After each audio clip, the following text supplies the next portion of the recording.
تطبیق رشد اینواسیون در ساحه باغداری یک از هدفهای تأمین امنیت غذایی و تحکیم اقتدار صادراتی مملکت محسوب می‌شود. در زمان صاحب‌سکولی مملکت جهت رشد ساحه باغداری تدبیرهای ضروری اندیشیده شده. در این زمینه برنامه‌های دولتی نیز قبول کرده شد که مساحت باغ‌ها دوره به دوره توسعه یافته به این وسیله بازار استعمالی تأمین و به خارج مملکت نیز صادرات کرده می‌شود. وابسته به طلبات زمان و رشد اینواسیون در ساحه کشاورزی امکان فراهم آورد که در برابر بنیاد باغ‌های عنعنوی و بنیاد باغ‌های اینتنسیوی نیز گذاریم و در تاجیکستان کمزمین آفتابرویه زمین را ثمرناک استفاده بریم. تاجیکستان برای رشد باغ و تاک‌پروری اقلیم موافق داشته برای استفاده اقتدارهای موجوده تمام امکانات‌ها را به طور باید و شاید استفاده نمود. تاجیکستان یکی از منطقه‌هایی است که در آسیای مرکزی برای بنیاد باغ‌ها و رشد آن از همه شرایط خوب طبیعی دارد. عالمان ساحه باغپروری در آسیای مرکزی معین کردند که فقط تاجیکستان میتواند در سمت باغ و سبزیجات پروری در منطقه یک از بهترین ها باشد. لیکن ما با عنعنه‌های کهنه، با تکنولوژی کهنه، با روندهای پیانه‌ای که در موجب بود، ما بنیاد کردن باغ‌های زیاد بنیاد کردیم. زیاده از 200,000 گکتار باغ‌ها بنیاد کرده است که این باغ‌ها امروز علاوه قسم زیادشان به ثمر درآمدند. حاصل خوبم میدهند. در زمان معاصر و رشد تکنولوژی استفاده اینواسیون در ساحه کشاورزی طلبات زمان است، چون که امروز باید از مساحت کمی زمین با استفاده از راه و اصولهای معاصر حاصل فراوان رویانده شود و از حساب زمین‌های باقی مانده حاصلناکی محصولات دیگر کشاورزی را نیز افزایش داد تا طلبات بازار استعمالی همیشه تامین باشد.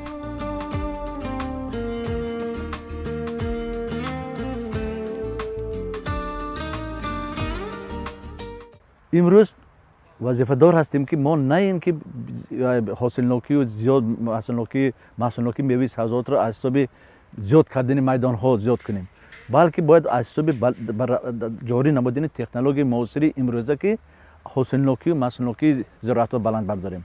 از این خاطر گذاشتن به سیستم باغ‌های اینتنسیوی و سوپر اینتنسیوی این طلبات زمان است، چون که تاجیکستان آنقدر زمین زیاد ندارد که زمین آبی زیاد ندارد یا لمنه ندارد که ما با هر سال صدها هزار گکتار زمین ها را بند کنیم.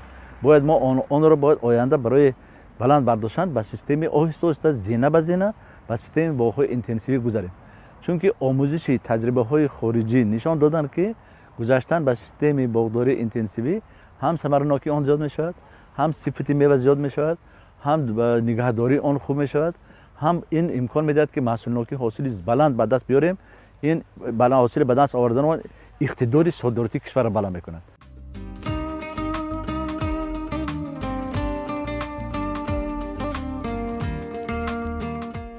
ده 12 سال است که در کشور باغ‌های اینتنسیوی بنیاد گردیده حاصل فراوان نیز به بار می‌آورند. همچنین علاقه دهقانان کشاورزان مملکت نیز دوره به دوره در سمت پرورش باغ‌های اینتنسیوی تجربه حاصل نمودند.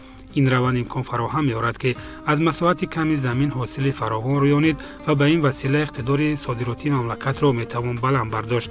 همزمان قبول برنامه‌های دولتی در سمت باغ و تاک‌پروری برای رشد ساحه زمین‌های مساعد را فراهم نمود. بغیر از آن اگر ما از نقطه نظر افضلیت باغ‌های اینتنسیوی گوییم، اگر که در تاجیکستان علاوه سال‌های 2011 آغاز یافته بود که در اینجا در وادی حصار از همه پیش در اینجا آغاز کردن با دستگیری وزارت کشاورزی جمهوری تاجیکستان باغ‌ها بنیاد کرده شد. باغ‌های بنیاد کرده شده را در نتیجه سفرهای کاری پرزیدنت کشورمان پیشوای ملت پرزیدنت جمهوری تاجیکستان محترم امام‌الله رحمان دیده دستگیری نمودند. با تشبث آن کس در تاجیکستان 3 برنامه رشد ساحه باغپروری قبول کرده شد: 2005 2010 2010 2014 و 2016 2020. این قبول برنامه رشد ساحه باغپروری یک تکانی بود در رشد ساحه باغپروری. ما توانستیم با میدان‌های زیادی باغ را بنیاد کنیم و امروز علاوه تگ 1 میلیون تن قریب ما میوه استفاده میکنیم، هم انگور و میوه انگور استفاده میکنیم. бино ба маълумотҳои оморӣ имрӯз дар ҳамаи минтақаҳои тоҷикистон масоҳати боғҳои интенсивӣ сол то сол афзоиш ёфтааст ки аз ҷидду ҷаҳди олимону мутахассисон ва хоҷагидорон дарак медиҳад. имрӯз боғҳои интенсивӣ себу олу, гелосу зардолу ва писта бунёд карда шудааст ки ҳосили фаровон ба бор меоранд ки аз рушди инноватсия ва технологияи муосир дар соҳаи кишоварзӣ дарак медиҳад. потенсиали тоҷикистоне гирем, агар мо ҳосилнокии зиёд кунем, ососи ба боғҳои интенсивӣ муосири технологияи муосир гузарем, потенсиали тоҷикистон аз ҳамин заминҳои боқимонда, ки мо имрӯз ҳамаги ба ҳисоби 5 тонна гирифта шудем аз 1 гектар. агар мо ба 2 маротиба зиёд кунем, яъне 10 тонна гирем, аллакай мо 1.5 миллион тонна. агар мисол гирем 50-60 тонна гирем, агар мо аллакай 3-4 миллион тонна истеҳсол карда метавонем. яъне гузаштан ба системи боғдории муосир, яъне интенсивию навгонӣ, ин талаботи замон аст. чунки имрӯз имкон медиҳад ки мо ин кор барои инро гузаштан аллакай як пойгоҳи илмию таълимии олимону мутахассисон доранд.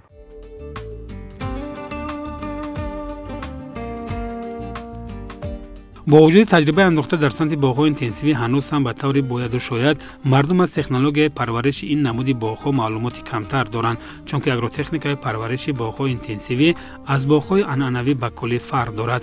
аз ҷумла ба шаклдарории боғҳои интенсивӣ ба таври куллӣ фарқ дорад. агар тарзи ба шаклдарорӣ мувофиқи меъёр набошад, ҳосилнокӣ кам ва касалию зараррасонҳо афзоиш хоҳад ёфт.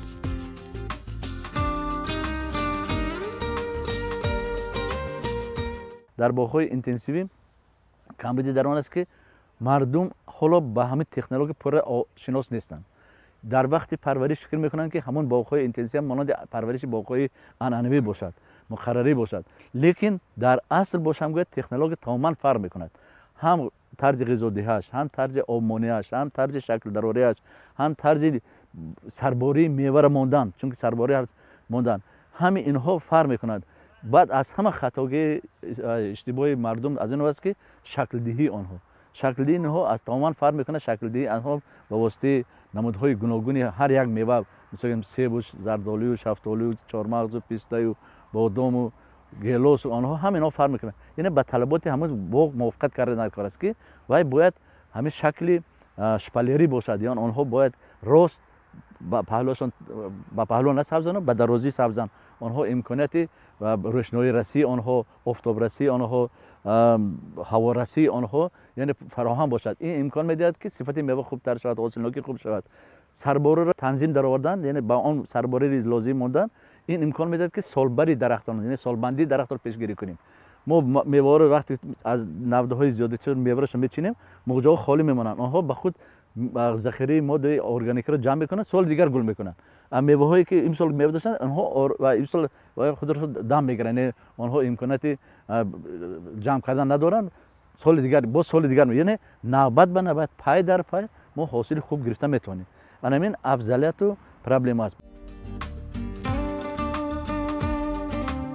барои рушди боғҳои интенсивӣ имрӯз дар донишгоҳи аграрии тоҷикистон пойгоҳи илмии тадқиқотии боғҳои интенсивӣ себ, гелос, олу ва боғҳои модарӣ ташкил карда шудааст ки дар самти анҷом додани корҳои илмии тадқиқотии олимону донишҷӯён заминаи мусоидро фароҳам намудааст. инчунин барои хоҷагидорону кишоварзон маркази такмили ихтисос мавҷуд аст ки онҳоро дар самти парвариши боғҳои интенсивӣ меомӯзонанд.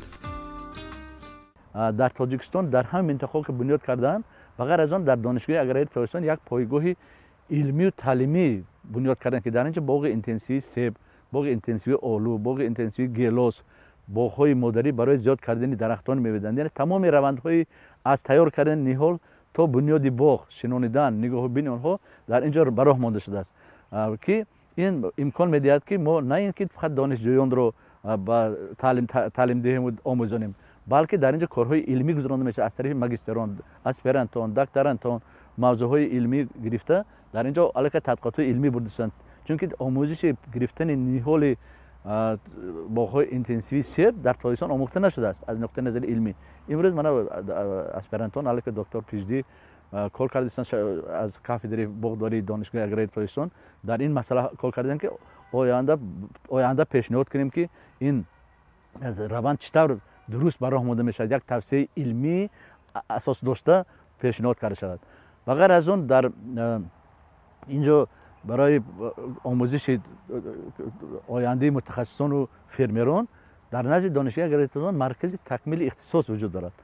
اینجا برای آن ساختن که درس‌های نظری در سینخانه‌ها گذرانده شود، درس‌های عملی در اینجا گذرانده شود. در همین خواجگی تعلیمی سور دانشگاه اگری تاجیکستان، یعنی بعد از نظری گرفتن یک معلومات پوره درباره گرفتن، باز در اینجا سفر کرده، باز در عملاً چطور شکل دارن کار، چطور جمع آوردن در کار حاصل رو، چطور نگاهبین کردن کار، چطور مبارزه ضد ضرر رسانه و کسالت بردن کار، چطور غذا دادن در کار، بین قطارها رو چطور استفاده بردن در کار یا استفاده بردن در کار نیست. همه آنها در اینجا امکانات فراهم آورده شده است. همین خیلی شرایط در سالهای اخیر در دانشگاه اگریتون به دست آورده شده است و ما امروز متخصصان و دانش استادان و پروفسوران دانشگاه، هیئت پروفسوران دانشگاه آماده هستند که برای آموزش آن برای تمام مردم تاجیکستان، از آن جمله برای فرمران و متخصصان و اگرنامه‌هایی که خواهش آموزش دارند، همه شرایط فراهم است. بنیاد باغ‌های اینتنسیوی در شرایط کنونی ثمره خوب اقتصادی و بار می‌آورند که طلبات بازار تامین و اقتدار صادراتی مملکت تقویت می‌یابد. بنا به اندیشه کارشناسان مسائل اقتصادی، در باغ‌های اینتنسیوی نهال‌ها نسبتاً زیاد شنانده شده مساحت کمی زمین را اشغال می‌کنند که نسبت به باغ‌های عنعنوی ثمره خوب اقتصادی می‌دهند. باغ اینتنسیو تکنولوژی مخصوص خود را دارد، خصوصاً شکل داریش. برای شکل دادن باید نوده اساسی باشد، شاهنوده، نوده موان لیدر میگویند، لیدر باید یک تا داشته باشه، من این لیدر است. این قسم پایانش باید ما در نوده های من سیمایی که در پهلو بسته میشود با آنها بندیم، من این خیلی بندیم. اگر زیاد شده باشد حتما آن رو گرفتن در کار. وقتی گرفتن کمتر قسم من اینجا میماند، نیم سانتی متر میماند. برای چی؟ برای آن که از اینجا نوده پهلوگی پیدا شود، نوده پهلوگی حاصل دهنده. من این خیلی نودی حاصل این حاصل است، این سال دیگر حاصل میشه، همینطور بریده میشه. من مثلا گفتم در اینجا وقتی که اینو باید کردیم، من این خیلی میبنده اینجا ایناش میبنده از اینجا، این من این خیلی روست وقتی بستندم اینا روست بستند در کار، من این خیلی در کنج، من این خیلی کنج بستند در کار و در اون وقت حاصل خوب میاد. اگر این خیلی بنده در اینجا نوده‌های بسیار پیدا میشود و بعد درخت‌ها رو شکلش ویران میکنه. در اینجا دیگر باشد، من اینجا نوده بینید، نوده اساسی من اینجا هست، باید نوده دوم نباشه. من ببینید نوده الکی برابر این رفتی شده است، برابر این رفتی است. حتما این نوده رو گرفتن در کار. من این نوده رو همون پایان میگیریم، من ببینید باید کمتر موندیم، کمتر زیادتر موند، کمتر دیگر میگیریم. من هم خدر اینجا ده پیدا میشه. اگر اینو نگیریم، این از این میگذره. برای چی میگذره؟ چون که اول غذا رو چی میگیرد؟ پایان انگیش میگیرد، بعد این میتاد. ما امکانات داریم که لیدر اساسی سبز زد، همین سبز دیگر رو بعد از آن من دو تا دویش نزدیک، هر دو این رقیب است به هم دیگر، رقیب پارالل یک چیز میگیریم، ما بناگش میگیریم. من ببینید این بین اینها چی شد؟ خالی شد. من بین اینها خالی شد. همینطور شکل دراری اون رفته میشد. شکل دراردن در کار، حرکت کردن در کار که نوده به درازی قطار سبز است، نه به مبین قطار.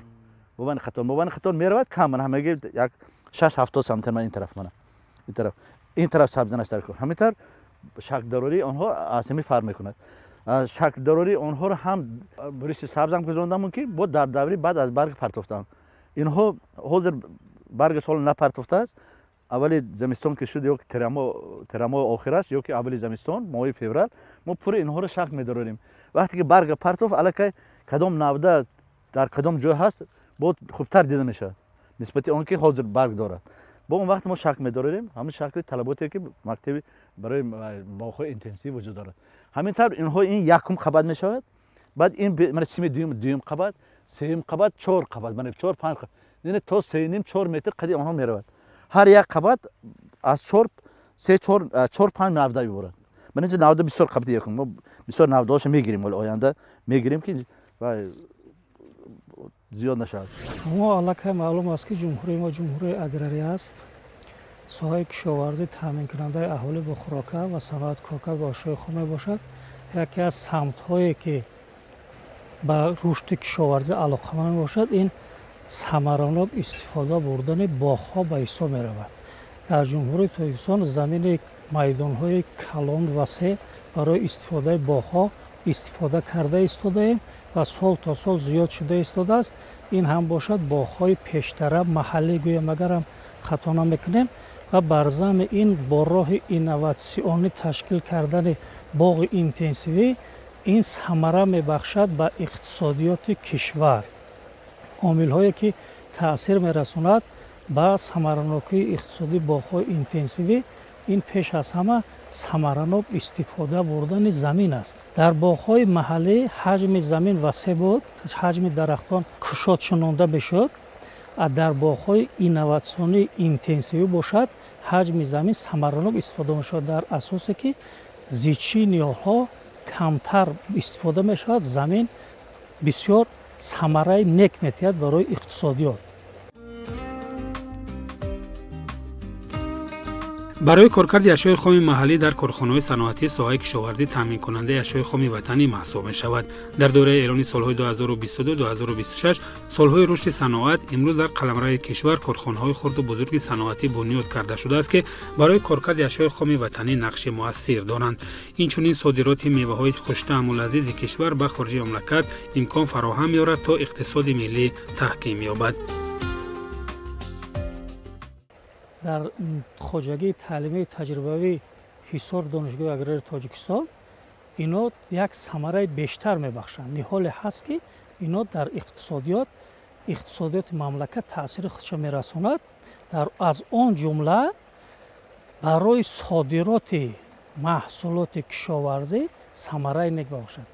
хеле ки мо пеш аз ҳама асосгузори сулҳу ваҳдати миллӣ, пешвои миллат, президенти ҷумҳурии Тоҷикистон муҳтарам Эмомали Раҳмон қайд мекунад, самаранок истифода бурдани замин дар ҳамин асос меёбад ва ҳадафҳое ки ҳукумати ҷумҳурии Тоҷикистон дар пеши худ гузоштааст, ин ҳадафҳо оҳиста оҳиста ба зинаи баланд рушд мешавад. таъмини амнияти озуқаворӣ аз ҳисоби самаранок истифода бурдани боғи инноватсионӣ таъсири худша мерасонад. дигар ин аст ки чорум ҳадафи стратегии ҳукумати ҷумҳурии Тоҷикистон дар он аст ки саноатикунонии мамлакат аст. барои саноатикунонии мамлакат кишоварзӣ ашёи хом тайёр мекунад. вақте ки кишоварзӣ ашёи хом тайёр кард, ҳатман барои саноат коркард мешавад. боғи интенсивӣ, маҳсулоти боғи интенсивӣ, ин содирот мешавад бар мамлакатҳо ки ба рушди иқтисодиёти ҷумҳурӣ таъсири хеле хуб назаррас мерасонад. мо содирот мекунем дар ҷумҳуриҳо ашёи хом нею маҳсулоти тайёр.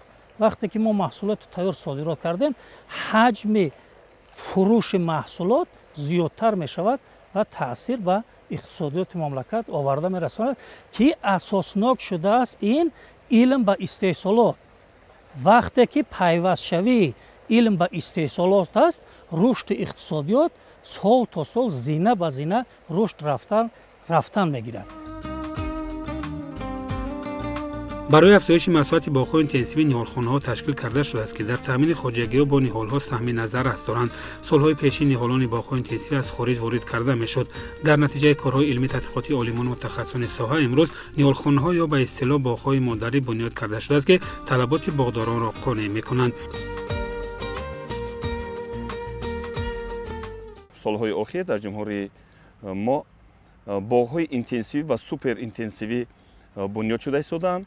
албатта самаранокии иқтисодии онҳо таҳлил карда шудааст ва аҳамияти амалии он дар истеҳсолот ҷорӣ карда шудааст.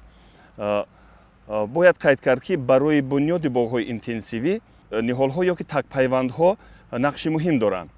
то ин муддат ниҳолҳоро барои бунёди боғҳо аз хориҷи кишвар ворид мекарданд. барои бо ниҳолҳои сермаҳсул таъмин намудани аҳолӣ ва кишоварзон пойгоҳҳои илмӣ таълимӣ дар донишгоҳи аграрии Тоҷикистон ба номи Шиншоҳ Шотемур ташкил карда шудааст, ки чуне ки дар ин ҷо мебинем боғи модарӣ ҳаст, ки аз ду намуди такпайвандҳо ташкил карда шудааст. дар масоҳати ним гектар боғи модарӣ бунёд карда шудааст, ки такпайвандҳои М9 ва ММ106 ки яке қад баланд ҳастанд, дигаре нисбатан кӯтоҳ қад ҳастанд. дар ин ҷо такпайвандҳо муддати муайян парвариш карда мешаванд. донишҷӯён асосан донишҷӯён дар ин ҷо бо ин такпайвандҳо кор мекунанд. магистрон, аспирантҳон корҳои илмӣ бурда истодаанд ва барои дар оянда дар истеҳсолот ҷорӣ намудани корҳои илмӣ онҳо кӯшиш ба харҷ медиҳанд. барои зиёд намудани ниҳолҳое ки тагпайвандҳо ки минбаъд аз онҳо ниҳолҳои солим гирифта мешавад нозукиҳои зиёд дорад. барои ин корҳои агротехникиро сари вақт гузарондан дар кор аст ва яке аз корҳое ки дар ин самт иҷро карда мешавад ин дар замин дуруст хобондани навдаи асосии тагпайвандҳо ҳаст ки дар ин шакл хобонда мешавад, тарзи моил ва бо махсус симҳо ҳамин мустаҳкам карда мешавад. ҳамин тариқ ва баъд аз болои ин баъди баромадани навдаҳо чӣ хокбор карда мешавад. онҳо баъди муддати муайян ба боғи асосӣ барои парвариш кардан гузаронда мешаванд ва минбаъд дар онҷо дар ин ниҳолҳо пайванд гузаронда мешавад.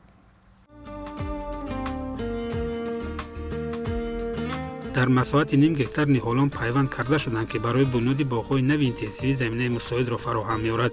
дар ин пойгоҳи илмӣ тадқиқотӣ ва таълимӣ донишҷӯёну магистрон корҳои илмӣ тадқиқотии худро анҷом медиҳанд ки дар таҳкими донишҳои назариявӣ ва илмӣ тадқиқотӣ нақши муассир мегузоранд. дар қитъае ки мо қарор дорем дар масоҳати ним гектар боғи пайвандӣ ташкил карда шудааст ки дар ин ҷо моҳи август пайванд аз намунаҳои боғи интенсивӣ пайванд гузаронда шудааст ва дар ин қитъа зиёда аз 5000 ниҳолҳо мавҷуд мебошанд. аллакай чуноне ки маълум аст ниҳолҳо барои гузарондан ба боғи асосӣ омода шуданд ва онҳоро ҳангоми гирифтан кучондани ин ниҳолҳо мо аз ниҳолҳое ки дар боғи модарӣ омода кардем онҳоро ба ҷои инҳо мегузаронем ва барои пайванд боз омода месозем. ниҳолҳое ки дар ин қитъа омода шуданд аллакай дар фасли баҳор имконияти ба боғҳои доимӣ гузарондан мавҷуд мебошад. пешгирӣ аз касалиҳо ва зараррасонҳо дар боғҳои интенсивӣ имконият фароҳам меорад то ҳосилнокӣ бештар ва сифати мева беҳтар гардад. олимону мутахассисони соҳаи боғдории мамлакат ба хоҷагидорон тавсия медиҳанд ки ҳангоми сар задани касалиҳо ва зараррасонҳо аз кадом навъи заҳрхимикатҳо истифода намоянд. паёншавии ҳашаротҳои зараррасон аз қабили кирми себ, сипарбалокҳо, ширинчаҳо, аз тортанакканаҳо, аз касалиҳо бошад агар қутраки себ, пӯшиши мева, манелиоз ба чашм мерасанд ки дар баъзи минтақаҳои ҷумҳурии Тоҷикистон талафёбии ҳосил то 35%-ро ташкил медиҳад.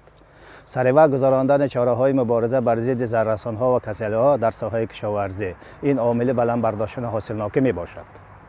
бинобар ин аз ба фермерон ва хоҷагидорон тавсия дода мешавад ки чораҳои химиявиро саривақт гузаронад. дар моҳи октябр пошидани 3-4% маҳлули кории моҳии бордоси дар 100 литри маҳлули бордоси 3-4 килограмм дар 100 литри дар маҳлули корӣ пешниҳод карда мешавад ки онҳо астан бар зидди касалиҳои занбурӯғӣ бактериялиро пешгирӣ карда метавонем. дар моҳи ноябр-декабр пошидани 1% маҳлули кори динок ва 5% маҳлули кори карбамид пешниҳод карда мешавад ки меъёри сарфи динок дар 100 литри маҳлули кори 1 килограмм карбамид бошад агар 5 килограммро ташкил медиҳад. ин препаратҳо бар зидди давраҳои зимистонгузаронӣ ҳашаротҳои зараррасон пешниҳод карда мешавад. зараррасоне ки масалан ҳисоб карда мешавад ин кирмаки себ мебошад.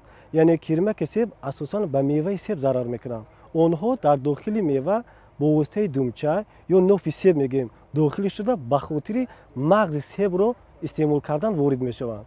дар як насли худ дар як ҳаёти худ метавонад ки як кирмак то 4 меваро нобуд карда ба ҳолати зочагӣ меравад. баъди аз зоча онҳо болиғ мешаванд. яъне дар бештар дар кадом минтақаҳо онҳо зараршон зиёдтар аст? дар он минтақаҳои зараршон зиёдтар аст ки онҳо 3-4 насл медиҳанд. яъне дар ҳамин минтақаҳо метавонанд ки онҳо зараршон зиёдтар бошад. масалан аз рӯи корҳои тадқиқотие ки корҳои илмии тадқиқотие ки мо дар ин соҳа гузаронем умуман дар водии ҳисори тоҷикистон, яъне тавонистем ки дар майдонҳое ки бе коркарди химиявӣ, майдонҳое ки танҳо назоратӣ буданд, коркарди химиявӣ гузаронида нашуда буданд, дар он майдонҳо тавонистанд ки 25.7 то 31% аз ҳисоби ҳамин яъне кирми себ ҳамин боғҳо талаф ёфтанд. бино ба тавсияҳои муфиди олимони мутахассисон ҳангоми истифодаи самараноки заҳрхимикатҳо ҳарорати ҳаво ҳатман ба инобат гирифта шавад, чунки самаранокии заҳрхимикатҳо аз ҳарорати мавҷуда сахт вобастагӣ дорад. барои ҳамин риояи вақт ва ҳарорат бояд аз ҷониби хоҷагидорон ба инобат гирифта шавад. дар соҳаи ҳимояи наботот ҳарорати ҳаво низ аҳамияти калон дорад. баъзе препаратҳо дар хуни китобовар, баъзе препаратҳо дар гармӣ кори фаъолият мекунад.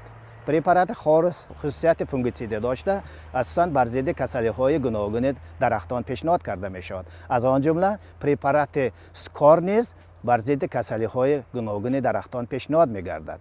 лекин гап дар ин ҷо ки препарати хорис 6-8 градус селсия бошад агар кори фаъолияташ хуб мебошад, препарат скор бошад агар 16-18 градус ҳарорати ҳаво бояд бошад. препарати детсис зиёда аз 25 градус гарм бошад агар ҳаво ҳарорати ҳаво самараи худро қатъ мекунад, яъне самараи хуб намедиҳад. препарати олтингурт яки сулфур 80% хока дар гармӣ то 20 градуса самараи хуб намедиҳад. аз 35 градус боло бошад агар ба растани манфӣ таъсир мерасонад, яъне ба сӯзиш мебиёрад. барои истифода бурдани препарати сулфур 80% хока барои коркарди дарахтон ва токзор мо метавонем ки ҳарорати ҳаворо санҷида, яъне 25-30 градус гарм бошад агар мо метавонем препарат тавсия кунем. хуб мешуд ки фермерон пеш аз истифода бурдани ин ёки он заҳрхимикат ҳарорати ҳаворо пайгирӣ намоянд. дар боғҳо зарар мекунад ин гулхӯраки себ аст. яъне гулхӯраки себ яъне дар вақте ки пеш аз кушодашавии гулҳо дар боғҳо ки сар мешавад, дар ин ҳолат яъне онҳо пайдо шуда ҳамун гарди гулро хӯрда намемонанд ки оянда аз ҳамин дарахтон чӣ шавад, ҳосил ба даст биёрад. яъне ин ҳам метавонад ки ҳам барои кам кардани ҳосил, ҳам барои бесифат кардан таъсир мекунад. ва дигаре ҳаст ки масалан онҳо хусусияти даҳони маккандагӣ доранд, бештар ширинчаҳо ҳастанд. асосан дар боғҳо кадом намуди ширинчаҳо дида мешавад? асосан ширинчаи сабзи себ ва ширинчаи хунини себ ҳастанд. ширинчаи сабзи себ дар боғҳо пайдо мешавад дар дуюм даҳаи моҳҳои март, яъне сар мекунанд онҳо вақте ки пайдо мешаванд, даҳони халандагӣ маккандагӣ ки доранд дар таги баргҳо ҷойгир шуда, аламун рагҳои барга яъне суроғ карда, аламун ширес ёки ҳамун шаҳде ки дар ҳамун баргҳо ҳаст, аз онҳо чӣ кор мекунанд? ғизогириро шурӯъ мекунанд. рафтар агар мо назар кунем, агар намуди беруниашо нигоҳ кунем ки ба ҳамин дучор шудагааст, баргҳо ҷинҷ мешаванд, тоб мехӯранд. ин яке аз аломатҳое ҳастааст ки мо яъне деҳқонои мо аз ин хабардор шаванд ки дар ин боғи онҳо пайдо шудааст, яъне ширинчаи сабзи себ аст. яъне дар минтақаҳое ки намнокишон зиёд аст, инҳо метавонанд ки аз 18 то 20 насл доданашон мумкин аст ин ҳашарот. рушди инноватсия дар соҳаи кишоварзӣ талаботи замони муосир буда, ҳамзамон омили фаровонии ҳосил ва меваҳои хуштаму лазиз маҳсуб мешавад. ҷанбаҳои муҳими илмии боғҳои интенсивӣ аз ҷониби олимони мутахассисон дар тоҷикистон давра ба давра таҳқиқ карда шуда, дар ояндаи наздик масоҳати боғҳо афзоиш хоҳад ёфт, чунки самараи иқтисодӣ бештар дошта, хоҷагидорон низ ҳавасманд гардиданд.